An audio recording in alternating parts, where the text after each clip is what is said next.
श्यामा, बोलो जय सीताराम। आनंद छवि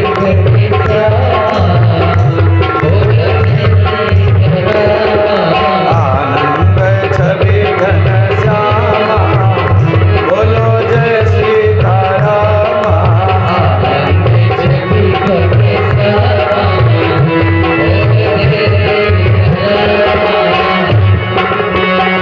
जय हो।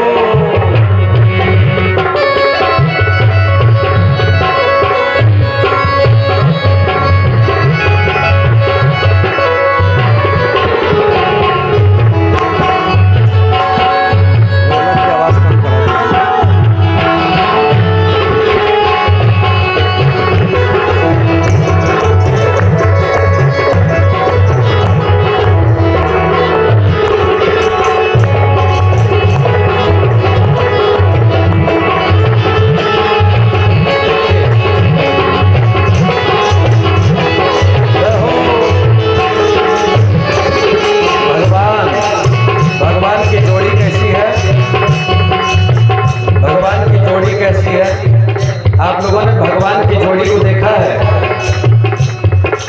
अच्छा, आज के जमाने में बड़ी कुंडली मिलवाई जाती है, लड़का और लड़की का खूब देखी ताका होता है। अब पहले जमाने में नहीं, अब फिर भी जोड़ी कितनी बढ़िया बनती थी। जैसे हमारे भीष्म जी की जोड़ी बनने जा रही है। कैसे? कितनी सुंदर जोड़ी है आपकी। अरे सीताराम जी की सुंदर जोड़ी,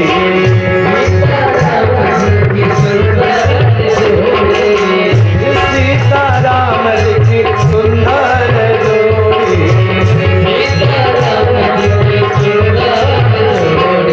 सुंदर जोड़ी हो सुंदर जोड़ी,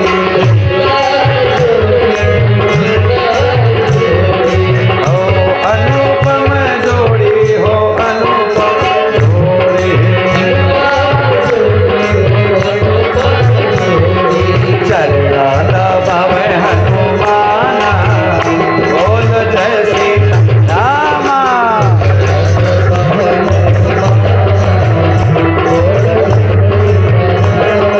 आनंद छवि घन श्यामा, बोल जय सीताराम।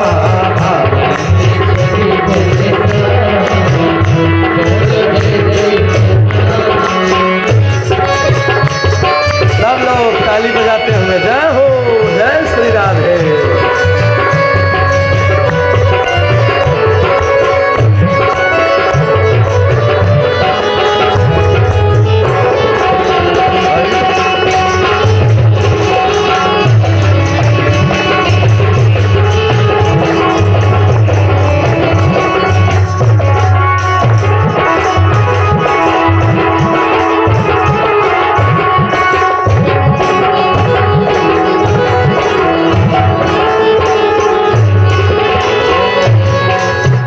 सरजू के तीरे अयोध्या नगरी,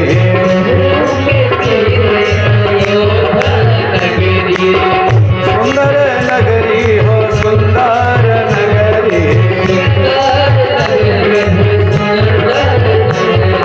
जहाँ जहाँ जन्म लिए श्री राम, बोल जय सीताराम।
आपकी जोड़ी कैसी है?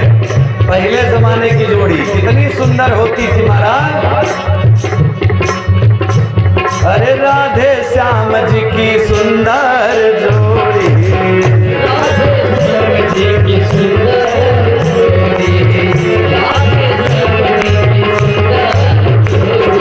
सुंदर जोड़ी हो सुंदर जोड़ी।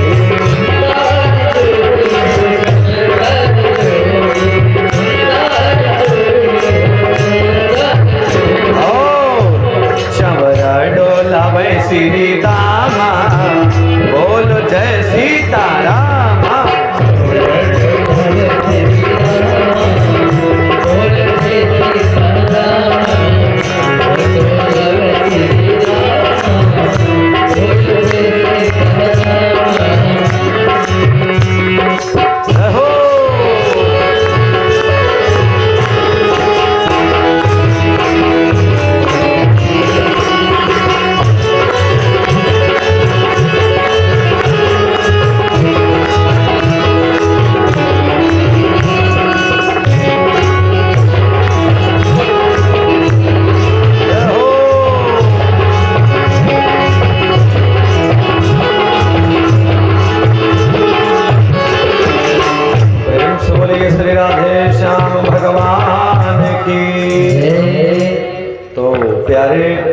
जिसका जहाँ जन्म होता है ना, उससे बड़ा इस दुनिया में कोई जगह नहीं है।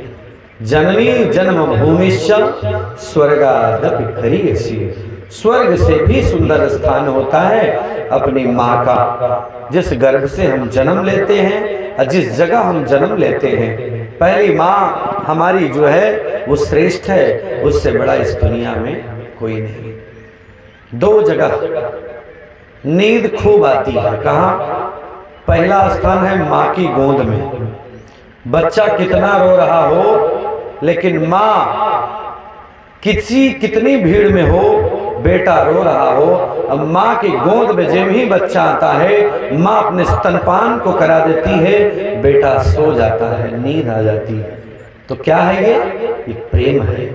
और कथा में जब आप भगवान की कथा में बैठेंगे ना, तो यहाँ तो अच्छे लोग बैठे हैं, कथा में नींद बहुत जल्दी आती है, पूजा में नींद बहुत जल्दी आती है। और कहीं गाड़ी में आप आमडीह से बैठे, जाना है आपको रॉबर्ट्सगंज होते हुए बनारस, तो जब आमडीह से चलेंगे गाड़ी में बैठ के, स्कॉर्पियो में, बोलेरो में, जब ही बैठेंगे आमडीह क्रॉस करके जाएंगे, आगे मेन रोड पर पहुंचेंगे और बैनी पहुंचते ही हमको लगता है उसके पहले ही कुछ लोगों को नींद आने लगती है। नींद यात्रा में, गाड़ी में बैठिए, गाड़ी चली नहीं कि नींद शुरू। लेकिन यहाँ पे तो अच्छे लोग बैठे हुए हैं, अच्छे लोगों के बीच आनंद आता है। आइए हम लोग कथा की तरफ आप लोग कुछ सुनिए। कहा जाता है आज की कथा में आप लोग बड़ा भाव से ध्यान पूर्वक सुनिएगा। हमारे शास्त्र में श्री सप्त ऋषियों ने नारद जी से कहा कि नारद जी, आने वाला घोर कलयुग है, कलयुग में किस प्रकार व्यक्ति का कल्याण होगा, ये सारा दुष्ट वृत्तांत मैं आपसे बताऊंगा। नारद जी ने कहा, प्रभु मैं सुनना चाहूंगा। सप्त ऋषियों ने कहा, पहले प्रश्न करिए। नारद जी ने कहा कि किस प्रकार व्यक्ति का मोक्ष होगा, किम फलम, अर्थात कलयुग का प्राणी बिना लाभ के कोई काम करने वाला नहीं है। तो हे प्रभु, पहले आप बताइए कि भागवत कथा सुनने से लाभ क्या होगा, जो आप अभी सुन रहे हैं इससे लाभ क्या होगा, किम फलम। उसके बाद कहा किम विधानम, इसको किसने किया। उसके बाद कहा करने से लाभ क्या होगा और कब करना चाहिए, इसका नियम बताइए। बताया ऋषियों ने कहा कि पहले तो इसको कराने के लिए एक अच्छे वक्ता की जरूरत पड़ती है, अर्थात इसका नियम जो है, नियम के तहत बढ़िया विद्वान होना चाहिए, जो स्पष्ट उच्चारण करते हुए आम चाल आज हमारे आपके बीच जो हमारी बात आपको समझ में आ जाए, ऐसा विद्वान हो जो व्यास कहे वो वहाँ बैठे हुए लोगों को, गांव के लोगों को, समाज के लोगों को बात समझ में आ जाए, ऐसा व्यास होना चाहिए। और क्रोधी स्वभाव का नहीं होना चाहिए, क्योंकि क्रोध अगर आ गया तो सब बेकार है। लोभ नहीं होना चाहिए। उसके बाद वैष्णव होना चाहिए, जो गायत्री मंत्र का जप करता हो, शंख ध्वनि करता हो, शंकर जी का पूजा करता हो और उसका कुल खानदान बढ़िया हो और दिव्य स्वरूप के साथ यज्ञ का सुचारू रूप से निश्चित रूप से मंत्रोच्चार करके यज्ञ को पूर्ण करा सके, ऐसा आचार्य होना चाहिए। ऐसे ब्राह्मणों को वर्ण करना चाहिए जहां विद्वान ब्राह्मण हो और अपने तन और मन से जप करें, पाठ करें और अपने मंत्रों से पूरे गुंजायमान समाज को कर दें, ऐसे विद्वान हो। उसके बाद नारद जी ने पूछा, ठीक है ये तो प्रवचनकर्ता का बताया आपने, ये बताइए कि यजमान कैसा होना चाहिए।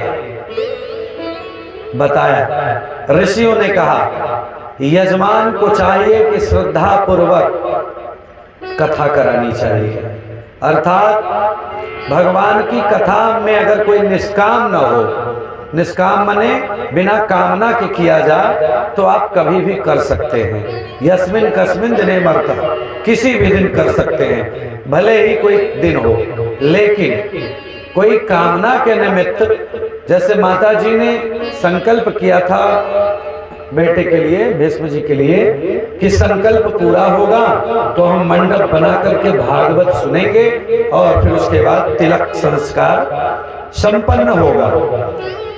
जहां किसी कामना के तहत या हमारे जो पितृयाज नहीं है या गांव के किसी भी प्रकार से अकाल मृत्यु में कोई मर गया हो या जिसका मोक्ष न हुआ हो, तब भागवत कराना हो तो उसके लिए अच्छे विद्वान से मुहूर्त दिखवाना चाहिए। जैसा कि यहाँ पे है, मार्गशीर्ष का महीना, प्रथम के बाद द्वितीया तिथि आ गई और ठीक 8 तारीख को पूर्णाहुति होगी।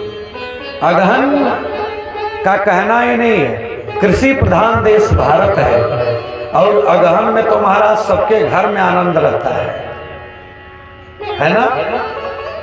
चाहे कृषि व्यक्ति करता हो ना, तो अगहन का महीना सबसे बढ़िया है यज्ञ के लिए, पूजा के लिए, भागवत के लिए, प्रवचन के लिए, विवाह के लिए। अगहन का महीना चल रहा है और बताया कि यजमान जो हो वो बड़ा ही यज्ञ के प्रति उसका लगाव हो, परिवार के प्रति लगाव हो। उसके बाद इस कथा को कराने के लिए एक सुंदर पांडाल का निर्माण हो, जैसा कि हुआ है, और ग्रामवासियों को भी इसका निमंत्रण, नात रिश्तेदारों को भी निमंत्रण, बेटियों को भी, बहनों को भी दे देना चाहिए। जो यज्ञ कराए उसे चाहिए कि निमंत्रण दे दीजिए और ऐसे जगह कराइए कि अगर भीड़ बढ़ भी जाए तो कोई दिक्कत ना हो। जैसे यहाँ पे इतनी जगह है कि कोई दिक्कत नहीं है, उसी प्रकार बताया। फिर नारद जी ने पूछा कि प्रभु ये बताइए कि क्या फलाहार करके कथा सुनना चाहिए कि भोजन करके। कहा, ऋषियों ने कहा कि देखिए अगर शरीर में सामर्थ्य हो तब तो एक टाइम फलाहार करिए, एक टाइम भोजन करिए, बिना लहसुन प्याज के करिए। लेकिन कहा कि अगर किसी प्रकार से आपको दिक्कत हो रही हो तो चकाचक बिना लहसुन प्याज के दाल चावल भुजिया जो भी खाना है खाइए, बढ़िया चकाचक 1 घंटा आराम करिए और तब आके कथा में बैठिए ना, कि कथा में मन लगा रहे। क्योंकि भूखे भजन न होई गोपाला, अगर भूख लगी रहेगी तो फिर पूजा में मन नहीं लगेगा। इस भागवत की कथा में लिखा है कि आप कथा करा रहे हैं तो ऐसा नहीं कि खलिया ही पेट बैठ जाए, ये पता लगा कि भोजन पर ही निगाह परमानेंट लगी है। नहीं, खा पी के चकाचक बैठिए, एकदम आनंद से बैठिए, आसन लगा के जैसे यहाँ पे लगा हुआ है, हाँ, लेकिन बढ़िया से बैठिए। और यज्ञ पूजा पारायण हो जाए, उसके बाद जब प्रवचन मंच पर होने लगे, यानी जो हमारे पंडित जी यहाँ पारायण कर रहे हैं उसी के निमित्त जो आज पारायण होगा यानी पाठ होगा, उसी में जो लिखा है उसी का सार तत्व आपको प्रवचन से मिलेगा। तो अब संस्कृत के श्लोकों को वाचन कर दिया जाए तो नहीं सब समझ पाएगा, तो इसलिए मंच बना करके आप सामने बैठ के प्रवचन सुनेंगे तो इसकी एक भी बात आपके समझ में आ गई तो कल्याण हो जाएगा। नारद जी ने कहा कि हाँ, बहुत अच्छा लगा, अब आप लोग ये बताइए कि मैं अब ये सुनना चाहता हूँ कि यजमान विधि ढंग से पारायण पूजन करे, उसके बाद विधि हमने जान लिया, लेकिन ये बताइए इससे क्या लाभ होगा।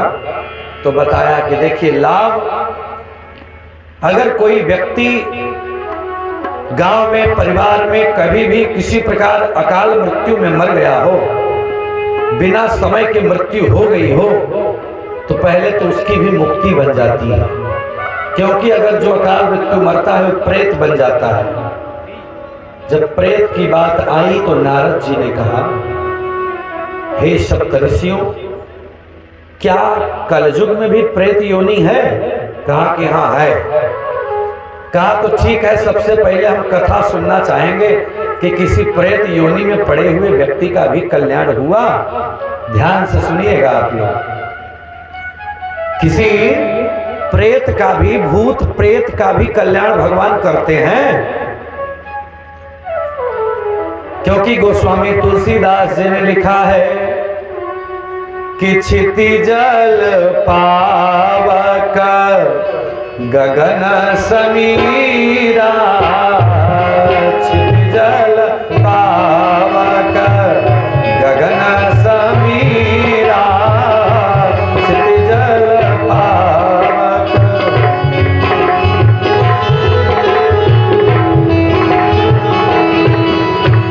पंचरचितय अधम शरीरा,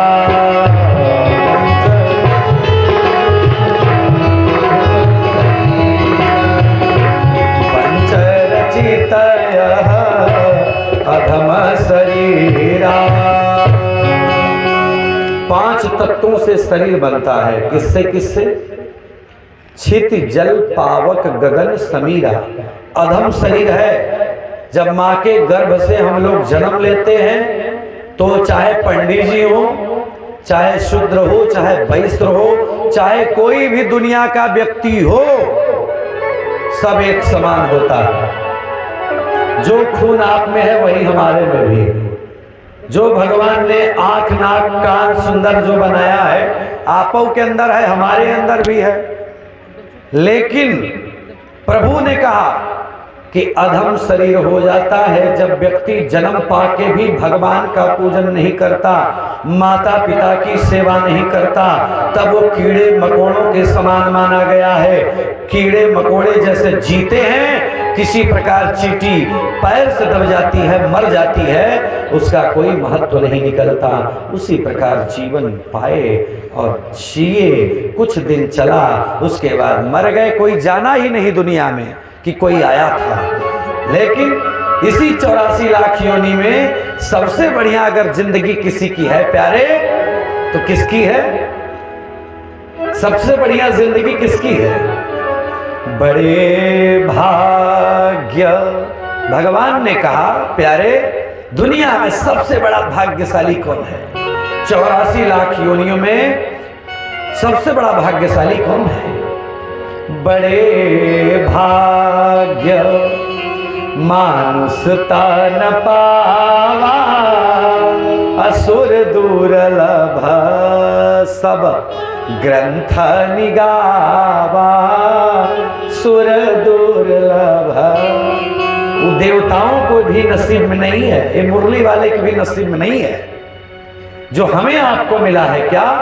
बड़े भाग्य मानुष तन पावा, मनुष्य का तन बड़े भाग्य से मिलता है, माता पिता की सेवा से प्राप्त होता है और भगवान के आशीर्वाद से प्राप्त होता है। तो भगवान ने कहा कि बड़े भाग्य मानुष तन पावा, सुर अर्थात भगवान को भी ये नसीब में नहीं है, क्योंकि हम और सुंदर बढ़िया शरीर पाते हैं, बढ़िया बढ़िया कपड़ा पहनते हैं। देखिए सामने पिता तुल्य आदरणीय बैठे हुए हैं, इस उम्र में इतना सुंदर वस्त्र धारण करते हैं आप। प्रातः काल आज हमसे मिल गए आप, बड़ा अच्छा लगा देख करके। स्वरूप देवम भूत्वा देवम यजेत, भगवान कहते हैं कि मेरे तक आओ ना तो अपना बढ़िया सुंदर स्वच्छ स्वरूप बनाओ। जरूरी नहीं है कि हम नया कपड़ा पहने, पुराना ही हो लेकिन साफ होना चाहिए, स्वच्छ होना चाहिए ना। निर्मल मन जन, भगवान कहते हैं क्या कि निर्मल मन जन असो मोहि पावा।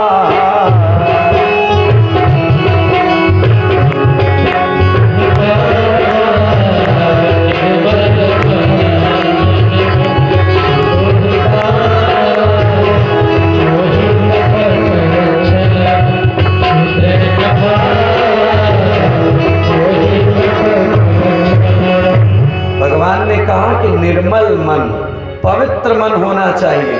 भगवान ने ही नहीं कहा कि पंडित जी का हम पूजा स्वीकार करेंगे। अगर कोई भी विश्व का विद्वान ये बात कह दे तो मैं अपने इस कार्य को छोड़ दूंगा। भगवान ने कहा कि निर्मल मन जन सो मोहि पावा। भगवान ने ये नहीं कहा कि पंडित हो, राजपूत हो, वैश्य हो, शूद्र हो, ये नहीं कहा ना।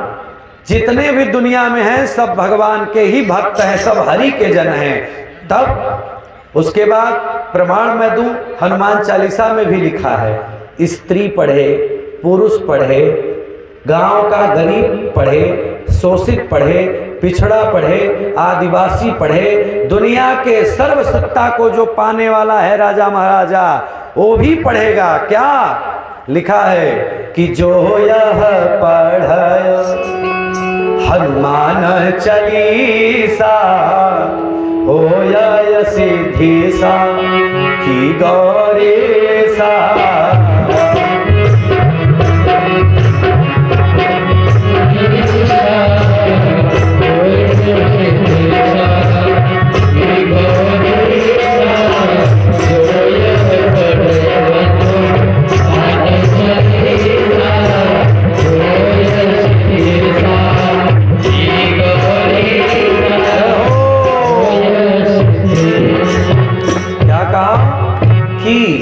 जो यह पढ़े, मेरा मतलब आप लोग समझिएगा, अच्छे सुधी श्रोता बैठे हैं। ये नहीं स्वामी जी ने लिखा कि पंडित जी पढ़े, छत्री पढ़े, वैश्य पढ़े, महिला पढ़े, पुरुष पढ़े। कुछ लोग कहते हैं कि बजरंग बली की पूजा महिलाओं को नहीं करनी चाहिए। इसका मतलब गोस्वामी तुलसीदास जी गलत लिख दिए? नहीं, लिख दिया कि जो यह पढ़ा, स्त्री पढ़े, पुरुष पढ़े, बेटी पढ़े, बेटा पढ़े, जो पढ़ेगा, दुनिया की जो बिरादरी पढ़ेगी सबका कल्याण होगा। भगवान कभी बिरादरी की इज्जत नहीं करते। विश्वास करिए, मैं पंडित हूँ, मेरे गांव में कथा हो, मैं कथा पांडाल तक ना जा पाऊं तो मेरे पंडित होने का कोई महत्व नहीं है। जिस गांव में भगवान की कथा हो, ब्राह्मण समुदाय वहां उपस्थित न हो पाए तो बेकार है उस गांव में रहना। कहा गया उस गांव को गांव कहे का, उस गांव को गांव कहे हम क्या, जिस गांव में राम कथा ही न हो। अरे उस गांव को गांव कहे हम क्या, जिस गांव में कृष्ण कथा ही न हो। उस यार को यार कहे हम का, उस यार को यार कहे हम क्या, जिस यार में यार कथा ही न हो। उस प्यार को प्यार कहे हम क्या,